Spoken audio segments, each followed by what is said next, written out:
Beni the brave beer के साहसिक कार्य। एक समय की बात है, घने जंगल में एक बड़ा मुलायम और प्यारा भालू रहता था जिसका नाम था बेनी। पूरे जंगल में उसकी बहादुरी की कहानियां मशहूर थीं। बेनी को नई जगहों की खोज करना और रोमांचक साहसिक कार्य करना बहुत पसंद था। एक दिन सूरज की सुनहरी किरणें पेड़ों के बीच झांक रही थीं और ठंडी हवा बह रही थी। बेनी ने तय किया कि वह जंगल के सबसे प्रसिद्ध भी शहद के पेड़ एरा को खोजेगा। उसने सुना था कि यह पेड़ जंगल के सबसे गहरे हिस्से में छिपा हुआ है और इसका शहद पूरे देश में सबसे मीठा माना जाता है।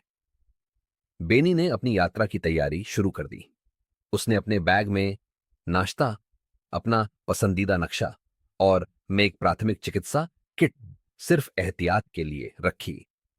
सब कुछ तैयार करने के बाद वह सुबह सुबह खुशी खुशी गुनगुनाते हुए जंगल की ओर चल पड़ा। रास्ते में उसने अपने कई दोस्तों से मुलाकात की। सबसे पहले वह स्क्वीकी स्का नाम की एक चंचल गिलहरी से मिला जो पेड़ों की शाखाओं पर उछल कूद कर रही थी। उसने बेनी को जंगल की संकरी पगडंडियों पर चलने की सलाह दी। आगे बढ़ते हुए बेनी ने एक बुद्धिमान बुजुर्ग उल्लूअज प्रोफेसर हुटेनैनी से मुलाकात की। प्रोफेसर ने उसे बताया कि जंगल में कई रहस्यमयी जगहें हैं और सावधानी से चलना बहुत जरूरी है। फिर वह एक छोटे से खेत चूहे व्हिस्कर साथ से मिला जिसने उसे अपनी कुछ मीठी बेरीज दी ताकि यात्रा के दौरान उसे भूख न लगे। कई घंटों की पैदल यात्रा के बाद बेनी एक तेज बहती हुई नदी क्यास के पास पहुंचा। यह नदी इतनी चौड़ी और गहरी थी कि उसने पहले कभी ऐसी नदी नहीं देखी थी। वह सोचने लगा कि इसे कैसे पार किया जाए। तभी एक मीठी आवाज आई, नमस्ते बेनी, क्या तुम्हें नदी पार करने में मदद चाहिए?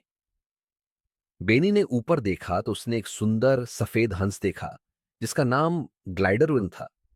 ग्लाइडर ने बेनी को अपनी पीठ पर बैठने के लिए कहा और धीरे धीरे नदी के पार उड़ा दिया। बेनी ने ग्लाइडर का धन्यवाद किया और अपनी यात्रा जारी रखी। घंटों की कठिन यात्रा के बाद बेनी ने पास से खनी दूर एक हल्की सी चमक इन्हें देखी। उसका दिल तेजी से धड़कने लगा। जैसे ही वह करीब पहुंचा, उसकी आंखें चमक उठी।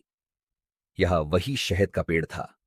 पेड़ की शाखाएं सोने की तरह चमकते हुए शहद से लदी हुई थीं। हवा में इतनी मीठी सुगंध थी कि बेनी ने पहले कभी ऐसा महसूस नहीं किया था। वह खुशी से झूम उठा।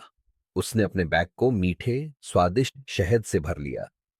अपने मिशन को सफलतापूर्वक पूरा करने के बाद बेनी अपने दोस्तों के पास लौटा और उन्हें अपनी साहसिक यात्रा की कहानी सुनाई।